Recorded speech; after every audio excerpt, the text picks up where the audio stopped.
Hey everyone, this is Mike. Today is going to be a little bit of a meme video because it was also a meme that kind of made me want to make this video in the first place. This morning when I opened up Reddit, first thing that I saw on my front page was this little meme over here talking about Ice Mage, and then of course the toxic elitist, you don't tell me how to play the game. And it basically got me thinking, how bad is Ice Mage actually? So I went into the game, I went into the Stone Sky Sea striking dummies, which you can find right outside of Colusia, loaded up the striking dummy for E8 Savage because my Black Mage is not geared with the new Savage gear yet. It only has the item level, I think it's 500 gear or something from the previous raid tiers. That is why I decided to take Shiva Savage as the striking dummy of choice. And then I went in, I did the normal Black Mage rotation. Now I'm no expert Black Mage player over here, so I just did the very standard stuff. Go into Fire Phase, dump all of my mana on as many Fire Force as I can, finish with Despair, go into Ice Phase to get my mana back, repeat, and then of course keep my dot active on the target as well,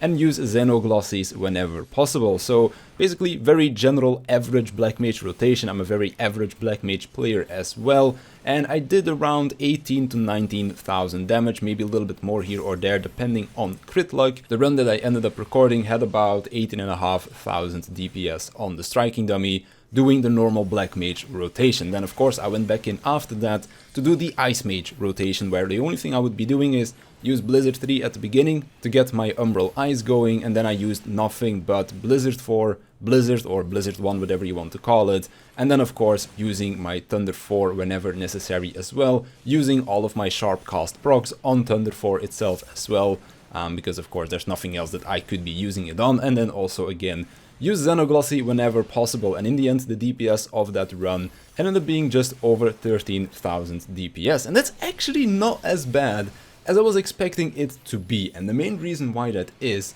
because what I'm kind of trying to get across with this video is how important uptime is in this game. Whenever people come to me and they ask, what can I do to improve? Do I need to learn a new opener, a new rotation or something? The main thing I always want to say is press more buttons, do your ABCs, always be casting, get better uptime. Uptime is incredibly important, way more important than executing a correct rotation. Whenever I'm streaming and sometimes people ask me, oh, you're doing a fast opener on this boss, or what rotation are you using for this fight?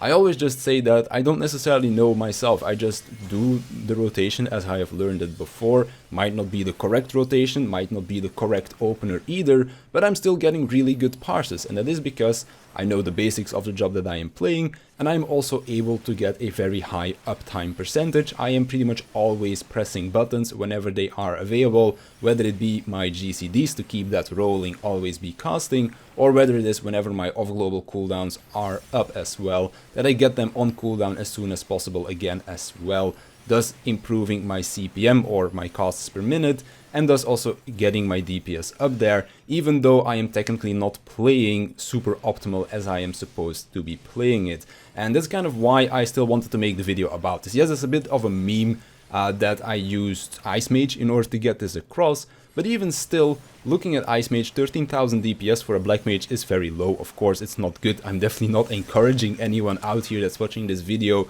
to go out there and start playing Ice Mage now, because playing the normal Black Mage is way better.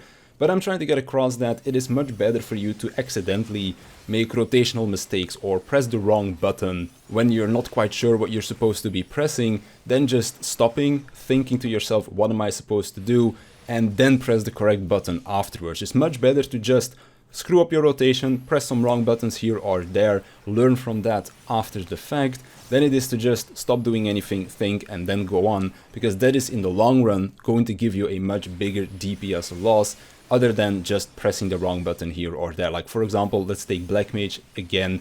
If you go into your Ice Phase and you're not quite sure what you need to do if you don't have enough mana, like for example, say you go into the Ice Phase, you only get one mana tick, you go back into Fire, and now all of a sudden it's like, well, I don't have enough mana to do a normal Fire Phase. Well, then just do your 3 Fire Force or something, Despair, go back into Ice, and that will still be much better than for example, waiting inside of the ice phase to just get that second tick before you start pressing buttons again. So just small things here or there. Of course, you'll learn from those mistakes later down the line as well, but it will always be much better for you to just keep your uptime, kind of learn as you are doing. So that's pretty much all I really wanted to say with this video. It was a little bit of a meme that I saw this morning that kind of made me want to make this. Was kind of curious, to be honest, as well, to see how good Ice Mage would actually be. In the end, it wasn't really all that amazing, but it does still get the point across that just being able to have uptime on something doesn't matter if you're completely screwing over your rotation. You still have a decently respectable damage output.